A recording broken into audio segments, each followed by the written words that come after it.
آپ نے یہ دیکھا کہ حلال مال کی کتنی اہمیت ہے۔ ایک تو بات حضور نے فرمائی کہ رزق آپ تک پہنچ کر رہے گا، آپ اس کو دائیں ہاتھ سے ٹیبل کے اوپر سے لیتے ہیں، ٹیبل کے نیچے سے لیتے ہیں۔ اور حلال مال کے بارے میں حضور نے فرمایا کہ اس سے دعائیں قبول ہوں گی، اور اگر حرام مال آپ حاصل کر رہے ہیں تو پھر اس سے دعائیں قبول نہیں ہوں گی۔ اب دیکھیں ہم کہ اللہ کے رسول صلی اللہ علیہ وسلم کو کتنا زیادہ خیال تھا حلال کے سلسلے میں۔ یہ خاتون ہے ام عبداللہ، شداد بن اوس کی بہن ہے۔ ایک بار انہوں نے حضور صلی اللہ علیہ وسلم کو دودھ کا پیالہ بھیجا۔ حضور صلی اللہ علیہ وسلم روزے سے تھے، تو ان کا خیال یہ تھا کہ دن بھر جو ہے حضور روزے سے رہے ہیں اور سخت گرمی تھی، دھوپ تھی، تو حضور صلی اللہ جو آدمی لے کر آیا تھا حضور صلی اللہ علیہ وسلم نے واپس بھیج دیا، اور ان سے کہا کہ یہ دودھ جو ہے آپ کے پاس کہاں سے آیا؟ تو انہوں نے بتایا، تو انہوں نے کہلا بھیجا کہ حضور یہ ہم نے اپنی بکری کا دودھ بھیجا ہے۔ پھر حضور نے پوچھوایا بکری کہاں سے آئی؟ تو ان خاتون نے حضور کو کہلا بھیجا حضور وہ بکری اشتریتھا من مالی، وہ بکری میں نے اپنے مال سے خریدی تھی۔ پھر اگلے دن جو خاتون تھیں وہ حضور صلی اللہ علیہ وسلم کے پاس آئیں، اور انہوں نے حضور سے کہا کہ حضور میں نے آپ کے لیے دودھ کا پیالہ بھیجا تھا اور آپ نے اس کی دو بار تحقیق کرائی۔ تو اس موقع پر حضور صلی اللہ علیہ وسلم نے فرمایا تھا کہ بذالک امرت الرسل، اسی بات کا نبیوں کو حکم دیا گیا تھا، نبیوں کو حکم دیا گیا کہ وہ پاکیزہ رزق کھائیں اور نیک صالح عمل کریں، جیسے کہ اوپر والی آیتوں میں آپ نے دیکھا۔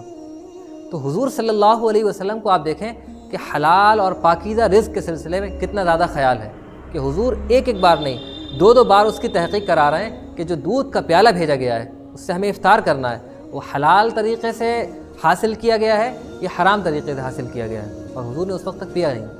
اور یہ چیز ہمیں حضور صلی اللہ علیہ وسلم کے اور بھی صحابہ کرام کے اندر ملتی ہے۔ آپ دیکھیں یہ بخاری شریف مسلم کے اندر یہ حدیث ہے کہ حضرت ابو ہریرہ رضی اللہ عنہ بیان کرتے ہیں کہ حسن رضی اللہ تعالیٰ عنہ وہ چھوٹے سے بچے تھے۔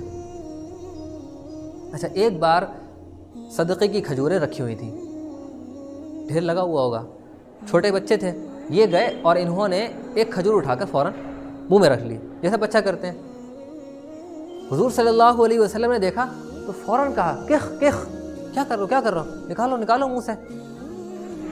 پھر حضور نے فرمایا ثم قال اما علمت ان لا ناکل الصدقہ، اور بعض روایتوں کے اندر الفاظ ہیں کہ آپ کو پتہ نہیں کہ ہمارے لیے صدقہ حلال نہیں ہے۔ یہاں فرمایا کہ آپ جانتے نہیں کہ ہم صدقہ نہیں کھاتے، اور بعض روایتوں میں ہے کہ آپ کو پتہ نہیں ہے کہ ہمارے لیے صدقہ حلال نہیں ہے۔ تو اللہ تعالیٰ نے حضور صلی اللہ علیہ وسلم اور حضور کی فیملی کے لیے صدقہ کھانا جائز نہیں رکھا تھا۔ حضور صلی اللہ علیہ وسلم صدقہ نہیں کھاتے تھے، اور حضرت حسن رضی اللہ تعالیٰ عنہ ظاہر حضور کی فیملی میں آتے ہیں، انہوں نے جو ہے صدقے کی کھجور اٹھا کر منہ میں رکھ لی، تو حضور صلی اللہ علیہ وسلم نے فوراً ان کے منہ سے نکلوا دی تاکہ پاک اور پاکیزہ، یعنی اب دیکھیں آپ یہاں پر بچپن سے ہی حضور صلی اللہ علیہ وسلم حلال اور حرام کی تمیز پیدا کر رہے ہیں۔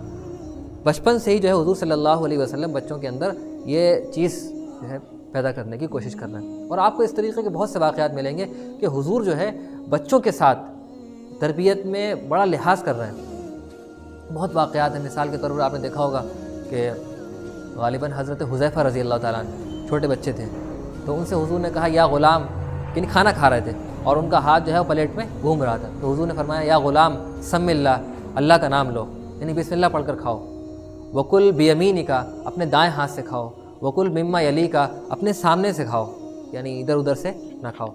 اس طریقے کی آپ کو بہت سی جو ہے حدیثوں کے اندر روایتیں ملیں گی کہ جس میں حضور صلی اللہ علیہ وسلم بچوں کے اندر حلال حرام کی تمیز پیدا کر رہے ہیں۔ حضور صلی اللہ علیہ وسلم بچوں کو مورل ویلیوز سکھا رہے ہیں، حضور صلی اللہ علیہ وسلم بچوں کو مینرز سکھا رہے ہیں، آپ کو ملیں گی۔